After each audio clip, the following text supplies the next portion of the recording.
Olá, boa noite. A paz do Senhor, amém? Tá devagar esse amém, hein? Amém?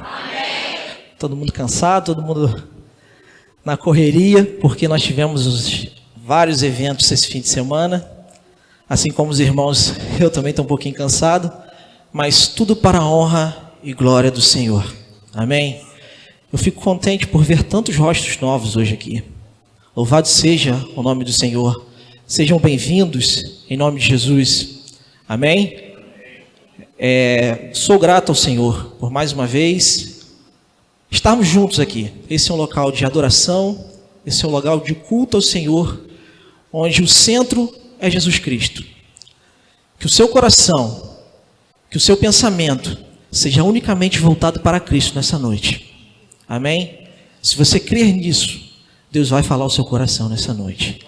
Você não veio aqui com as suas pernas, mas Cristo te trouxe aqui. E Cristo tem sempre uma palavra nova aos nossos corações. Ainda que nós achamos que muitas das vezes os nossos problemas são maiores, Cristo é o nosso refúgio. Cristo é a nossa fortaleza. Amém? Eu quero convidar vocês para abrir as suas Bíblias. Lá no Antigo Testamento, livro de 2 Reis, vamos ler o capítulo 23, vamos ler um versículo apenas, vamos trabalhar um versículo apenas nessa noite. Como os irmãos viram, estamos começando a falar sobre missões. Missões é um tema que gera comoção em todas as igrejas no Brasil. Por que gera tanta comoção? Em qualquer lugar que nós vamos andar hoje, fica complicado nós andarmos. Eu estava conversando hoje pela manhã com os amigos. Eu não nasci em Itaboraí, mas eu moro em Itaboraí há bastante tempo. Eu acho que eu já andei em todos os bairros de Itaboraí. E muitos bairros onde eu andava eram bairros tranquilos. Eram bairros onde nós poderíamos andar livremente. E hoje a nossa cidade está sendo assolada por uma onda de violência. E quando nós falamos em missões mundiais, a gente lembra logo da África, a gente lembra logo da Síria, que é o tema hoje, mas a gente tem que lembrar também dos nossos bairros. A gente tem que lembrar da nossa cidade. A gente tem que lembrar dos nossos vizinhos. Só que a igreja, ela tem algo importante e relevante na sociedade. E é por isso que nós vamos trabalhar esse texto hoje. Vamos ver que um único texto, ele pode falar muito aos nossos corações. Então vamos ler o que a palavra de Deus fala? 2 Reis, capítulo 23, versos 4, diz assim: O rei deu ordens ao sumo sacerdote Ilquias, aos sacerdotes auxiliares e os guardas das portas que retirassem do templo do Senhor todos os utensílios feitos para Baal e Aserá, e para todos os exércitos celestes. Eles o queimou fora de Jerusalém, nos campos do vale de Cedron, e levou as cinzas para Betel. Vou repetir mais uma vez, tranquilamente, para a gente entender o texto, para o texto falar, porque não vai ser eu que vou falar, mas a Bíblia vai falar hoje. O rei deu ordens ao sumo sacerdote Ilquias, aos sacerdotes auxiliares e aos guardas das portas que retirassem do templo do Senhor todos os utensílios feitos para Baal e Aserá, que eram deuses pagãos da época, e para todos os exércitos celestes. E diz o texto que eles o queimou fora de Jerusalém, nos campos dos vales de Cedron, e levou as cinzas para Betel. Eu quero tratar com vocês nessa noite. Eu quero convidar vocês nessa noite a refletir acerca do tema reforma. Geralmente, quando nós temos uma casa e nós vamos fazer uma reforma, o que isso quer dizer? O que isso nos remete? Nós temos uma casa velha e precisamos reformá-la. E vocês vão entender que no período da história, a igreja também passou por muitas reformas. Vocês lembram das conferências que nós fizemos ano passado aqui, que falou da reforma protestante. Mas aquela não foi a única reforma que ocorreu ao longo da história, tanto de Israel como da história da igreja. E nesse contexto aqui, houve uma reforma. E quando a gente fala de reforma, meus amados, reforma é algo necessário para a nossa vida. Porque constantemente nós vamos esquecendo daquilo que tem que ser feito para o Senhor Jesus Cristo. E eu vou falar um pouco desse contexto aqui. Por que o rei do nada chegou naquele templo e falou assim: olha, vocês vão tirar tudo dali, vocês vão queimar tudo, as cinzas do que sobrar, vocês vão levar para mais longe ainda. Eu vou explicar o porquê disso tudo. Aqui nós estamos falando de um rei chamado Josias, que ele tinha apenas 8 anos de idade. Quem nunca ouviu falar sobre Israel aqui? Biblicamente falando, alguém nunca ouviu falar? Então, acho que todo mundo aqui já ouviu falar. Todo mundo sabe quem foi Abraão, todo mundo sabe quem foi Jacó.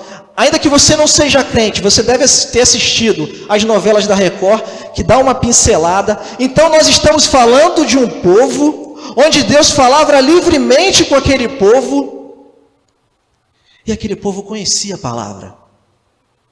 Aquele povo conhecia Deus, porque durante muito tempo da história, Deus levantou homens para falar àquele povo.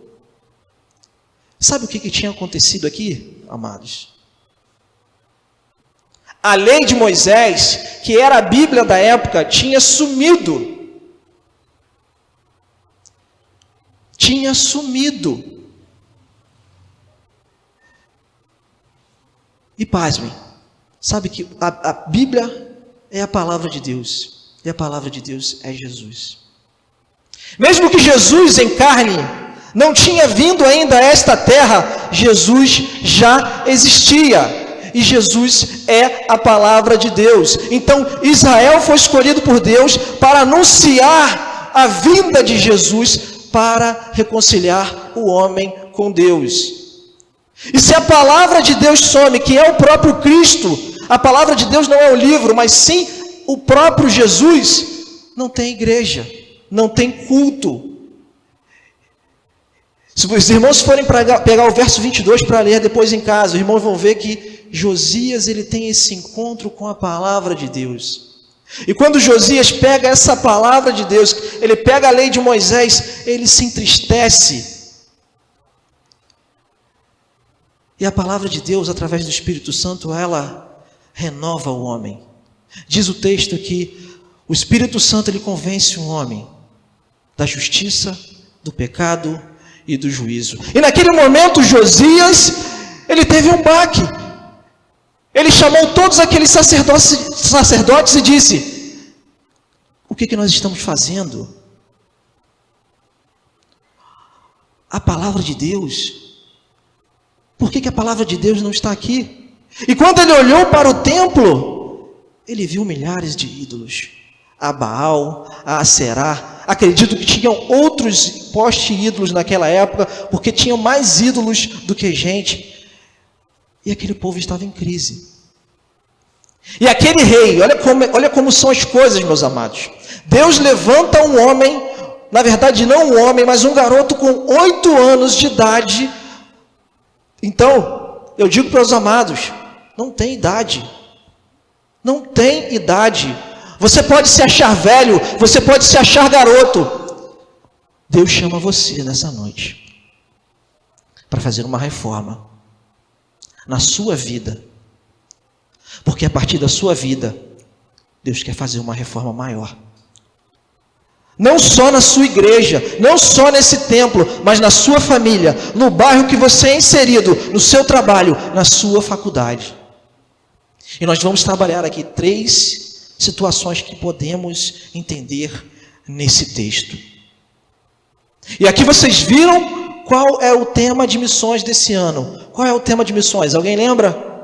Eu sou esperança às nações. Se você é a esperança das nações, se você é a esperança do seu bairro, você precisa conhecer o seu chamado. E sem palavra, há esperança? Não há esperança. Então você tem que pôr em mente, meus amados, você é agente de mudança. Você é chamado de Deus, é vocacionado de Deus para fazer uma mudança na sua vida. E eu não estou falando aqui que você vai ter um carro do ano. Eu não estou falando aqui que você vai ter uma vida boa. Mas Jesus é bem claro. Aquele que quer seguir, tome a sua cruz e siga-me.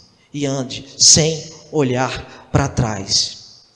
A primeira coisa que nós devemos fazer, meus amados, é retirar tudo aquilo que nos impede de servir. Foi o que Josias fez. Josias olhou para o templo do seu tempo. Ele olhou para aquilo que era a igreja do seu tempo. E ele viu várias coisas ali que impedia aquela igreja, aquele contexto. A gente não está falando de igreja, a gente está falando de um povo. A gente está falando de uma nação. Vamos traduzir. Vamos trazer para o tempo de hoje. É como se nós olhássemos para o Congresso. Quantos evangélicos estão envolvidos em falcatruas naquele Congresso? Muitos. Muitos que roubaram votos de crentes como nós, dizendo que seriam esperança para o Brasil, mas se envolveram em falcatruas. Então a mensagem ela fala aos nossos corações. E a Bíblia diz: aquele que está de pé, olhe para que não caia. João Calvino dizia algo interessante. Ele falava que o coração do homem é uma fábrica de ídolos. O que nos impede de ter ídolos em nossas vidas, meus amados, é a palavra de Deus. Porque só a palavra de Deus ela transforma o homem. Se eu for pregar um texto aqui, se eu for pregar algo da minha cabeça, algo que eu penso, nada vai acontecer. Mas quando a palavra de Deus é aberta, as coisas acontecem. As pessoas têm, por causa da minha formação teológica, as pessoas têm mania de me perguntar: Júnior, o que você acha disso? Eu só digo, não acho nada. Mas a Bíblia diz isso, ou a Bíblia diz aquilo. Nós não temos que achar nada, meus amados. Nós temos que conhecer a palavra de Deus. E nós temos que praticar a palavra de Deus. E Josias, quando ele teve um encontro com a palavra de Deus, ele foi transformado, ele foi modificado. E a primeira coisa que ele fez foi tirar tudo aquilo que impedia ele, tudo aquilo que impedia aquela nação de crescer. E eu quero perguntar para você nessa noite: qual é o ídolo que faz você parar? Qual é o ídolo que faz você sucumbir? Pasmem, dentro da igreja, pessoas que se dizem crente possuem ídolos. Talvez seja um pastor, talvez seja um cantor, ou o pior de todos, você mesmo. Nós criamos um ídolo segundo o nosso próprio desejo, segundo o nosso próprio coração. Por isso que há muita gente fora da igreja hoje. Porque as pessoas querem chegar aqui, querem que sejam das coisas como elas querem. Meus amados, alguém já ouviu falar aqui em abnegação? Abnegação significa renúncia. Renunciar ao seu eu é muito difícil. É muito fácil você dizer que parei de fazer isso, parei de fazer aquilo, mas renunciar à sua própria vontade é complicado demais. E naquele contexto ali, meus amados, aquele povo ele tinha um contato direto com aqueles ídolos. E Josias manda: tira tudo. Se falta palavra, aí que entra muita idolatria. Se nós tirarmos Jesus Cristo do centro do culto, se nós tirarmos Jesus Cristo do centro da igreja, o que vai entrar na igreja? O que eu quero, o que o irmão Wesley quer, o que os irmãos querem. Nós somos transformados por Cristo, meus amados.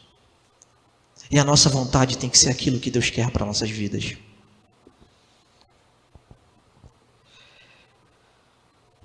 Se nós formos olhar a história, repetidas e repetidas vezes, a igreja caiu no mesmo erro que Josias caiu. Pega a igreja evangélica hoje, entra numa igreja evangélica hoje, as igrejas evangélicas também cometem o mesmo erro que a igreja do tempo de Josias cometeu. Já dizia também um outro pensador: quem não conhece a sua história está condenado a repeti-la, repeti-la seguidas vezes. Eu pergunto a você também nessa noite: você quer repetir a sua história? Ou você quer que Deus faça uma nova história na sua vida? E algo tem que acontecer na sua vida, para a sua vida poder caminhar. Você precisa identificar qual é o seu foco de idolatria. A gente analisando aquele contexto ali, a gente via Israel como uma nação que todo o povo que invadia, eles perdiam as guerras. Havia um contexto social horrível, assim como nós temos hoje o nosso contexto social. Assim como nós temos as nossas mazelas. E muitas das vezes nós não perguntamos: Senhor, o que está acontecendo? O que está acontecendo é que a igreja não tem feito a parte dela. Se você disse uma vez sim para Jesus, você é a igreja e você faz parte disso. A idolatria começa no nosso coração. O nosso coração procede todos os nossos sentimentos. A Bíblia diz que a carne milita contra o espírito. O que é carne, o que é espírito. E quando a gente fala isso, meus amados, a gente fala logo: vem para a igreja. Só a igreja, mas a igreja é você. Você precisa ter uma vida fora dessas quatro paredes. Você precisa testemunhar Jesus na sua vida. Não adianta você ter uma roupa de crente, mas você tem que tirar todos os ídolos. Quando a gente fala em ídolo, quando a gente fala de idolatria, a gente pensa que é só uma estátua. Mas a idolatria é tudo aquilo que tira você da presença de Deus, que tira você do seu foco, que é olhar para Deus. O Evangelho nada mais é que servir ao nosso próximo, abandonar as nossas vontades e servir os nossos próximos. E muitas das vezes aqueles que estão ao nosso redor passam fome. E nós estamos adorando o nosso Deus, que somos nós mesmos. Forte, né? É difícil de falar isso. É uma pregação que não dá audiência. Porque a gente quer ouvir coisas boas. A gente quer ouvir domingo. A gente trabalha a semana toda. Aqueles que pegam ônibus, correm risco de ser assaltado, veem violência. A gente chega na igreja de domingo à noite, a gente quer ouvir uma palavrinha bonita. Você vai vencer, o sobrenatural de Deus vai acontecer na sua vida. Mas o sobrenatural de Deus na sua vida, meu amado, é você doar a sua vida em favor da obra, em favor do seu irmão. E para isso acontecer, você tem que tirar tudo aquilo que te afasta de Deus. Sem isso, você não anda. A sua vida não vai prosperar. E aqui o rei ordenou: tira tudo do templo. Tira tudo. Para haver uma reforma nas nossas vidas, amados, precisamos eliminar tudo, precisamos retirar tudo. E nós vamos falar agora do segundo tópico. Além de tirar tudo das nossas vidas, é necessário queimar tudo. E diz o texto que ele os queimou, ele tirou tudo e botou fogo. Josias sabia que se ele apenas mandasse tirar aquelas estátuas de lá, elas voltariam de novo para dentro do templo. Lembra aquela história? Daquele que não conhece a sua história, volta a repeti-la? O Evangelho transforma vidas, meus amados. O Evangelho transforma vidas. Se você não lê a palavra, se você não tem intimidade com Deus, não há transformação. Foi assim que Josias viu que ele estava errado. Se você não lê a Bíblia, se você não tem intimidade com Deus, através da leitura da Bíblia, você pode orar o dia todo, você pode virar monge, você pode virar um budista, orador, mas se você não lê a palavra, porque é a palavra que fala com a gente. Se você tem uma intimidade de leitura com a palavra, quando você orar ao Senhor, você já vai entender aquilo que o Senhor fala para a sua vida. A palavra de Deus é a revelação escrita de Jesus. A palavra de Deus é a pessoa de Cristo. E aqui nós não estamos falando apenas de uma igreja. Aqui nós estamos falando de um rei que descobriu a palavra de Deus e mudou a sua geração. Ele mudou a sua nação. Ele reformou a religiosidade daquele contexto.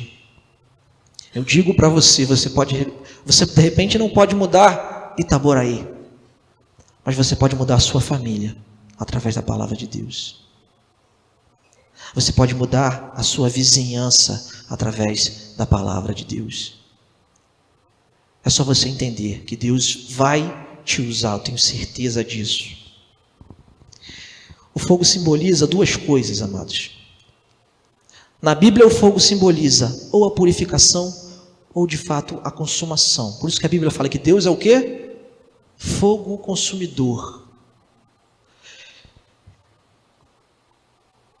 Por que Deus fala isso? Por que o Evangelho transforma? Paulo vai falar lá na frente em Coríntios.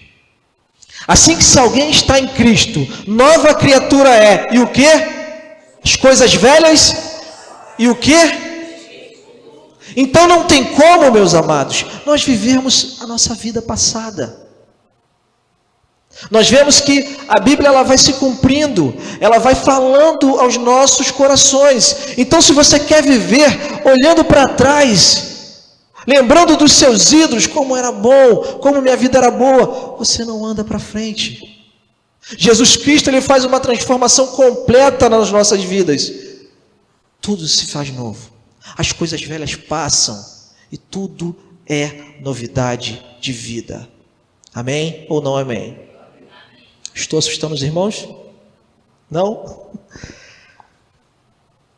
E diz o texto que Josias mandou queimar tudo. Meus irmãos, a idolatria hoje é a maior causa do desvio doutrinário nas igrejas. E a maior idolatria, como eu já disse, é quando nós adoramos o nosso eu. É quando nós só queremos receber aquilo que nós achamos que devemos receber. Quando nós queremos ser reconhecido. O Evangelho é você se doar. O Evangelho é você se dar. Falamos de 2 pontos. Para reformar a nossa vida religiosa, cristã, não religiosa, mas a nossa vida com Deus. Outro ponto interessante, além de queimar tudo aquilo que tira a nossa vontade de estar com Deus, aquilo que sobrou, temos que retirar e jogar fora, sabe por quê? Porque isso também nos traz lembrança. No finalzinho vai dizer assim, ó, e levou as cinzas para Betel. Diz o texto que ele queimou fora de Jerusalém e depois ele pegou as cinzas e levou ainda para mais longe. É necessário isso acontecer nas nossas vidas também. Nós somos seres pensantes. Tem momentos que as lembranças vêm à tona, ou não é verdade? Vocês lembram de Israel? Quando Deus fez tanta coisa com aquele povo. Aquele povo era um povo escravo, vivia sob a escravidão do Egito. Deus retirou aquele povo, Deus abriu um mar em favor daquele povo. Quando Deus colocou ele na terra prometida, o que ele quis? Eles quiseram voltar a ser escravos. Isso acontece com a gente, meus amados. E aqueles homens viram Deus, viram os milagres de Deus. Acontece conosco. Sabe por quê que acontece? Porque às vezes a gente esquece da palavra e a gente quer viver aquilo que a gente acha certo. Por isso Deus vai falando, leia sempre, medite sempre na palavra, porque nós esquecemos. A nossa memória é curta.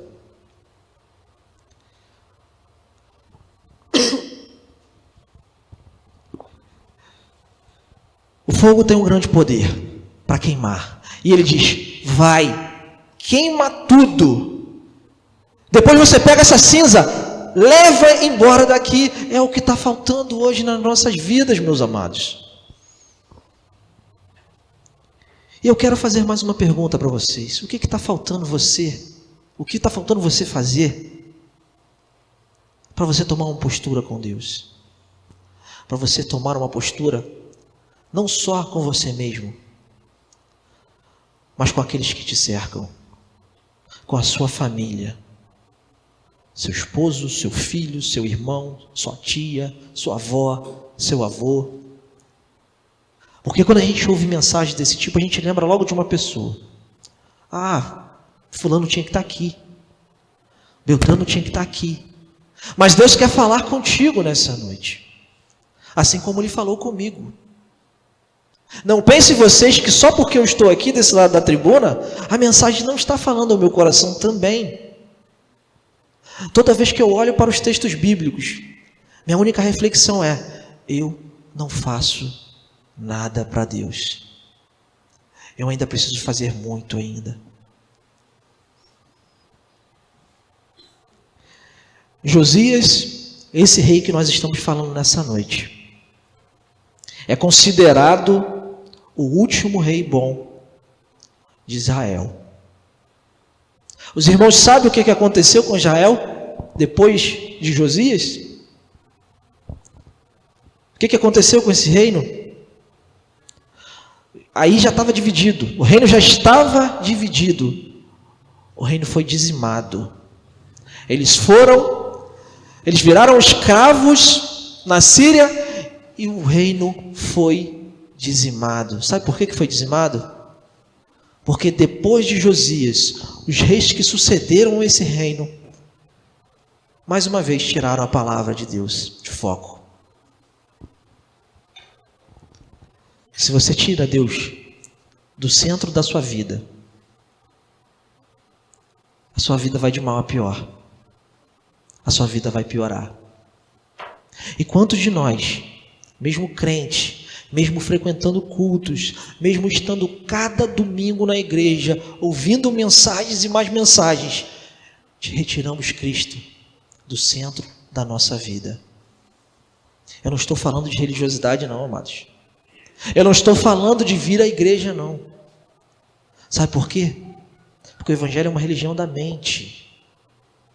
A nossa mente sã, ela muda muita coisa.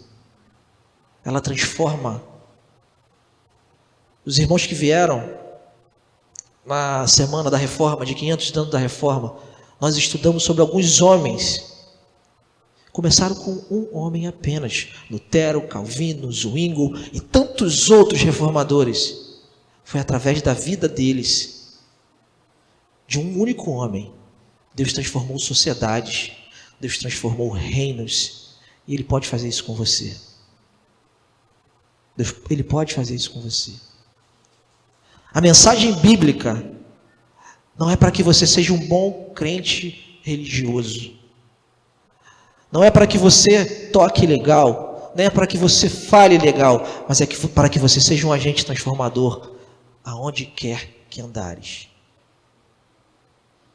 Sendo um bom crente no melhor sentido, que fale do amor de Deus, que viva o amor de Deus, que as pessoas olhem em você Cristo, que as pessoas olhem em você um bom vizinho, que ajuda, que coopera. Essa é a vontade de Deus.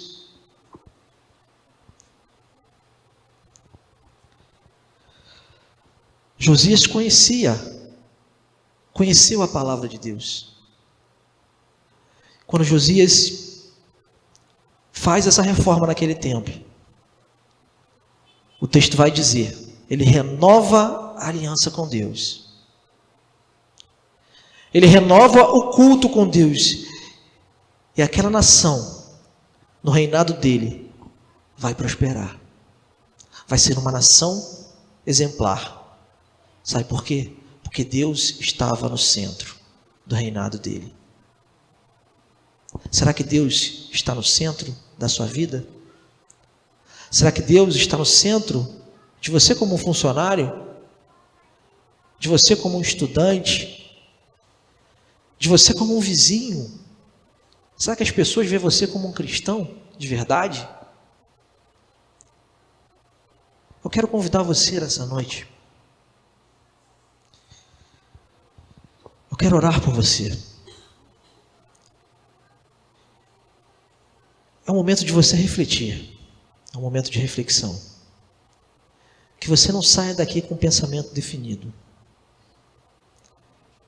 E eu vou deixar livre para você. Se você quiser levantar a mão, se você quiser vir aqui à frente, se você quiser ficar aí no seu lugar, que o mais importante não é você levantar a mão, vir aqui à frente e dizer: eu entendi a mensagem, chorar, espernear, e amanhã você fazer a mesma coisa. A mensagem do Evangelho não é essa. A mensagem do Evangelho é constranger o pecador e religar ele a Deus. E a partir do momento que Deus fala ao coração daquele pecador e ele se converte, ele quer ser uma nova criação. Ele quer fazer diferente. Ele quer mudar tudo em volta dele. Jesus não nos chama para ser religiosos. Jesus nos chama para ser cristãos. Para sermos ombro de pessoas que precisam também. Assim como nós precisamos um dia, continuamos a precisar. Mas precisamos voltar os nossos olhos para Cristo. Você que está desviado, é o momento de você trazer de novo Deus para o centro da sua vida. É o momento de você trazer Deus de novo para o centro da sua família. Talvez você esteja passando por dificuldades. Talvez você esteja parentes que não são mais cristãos.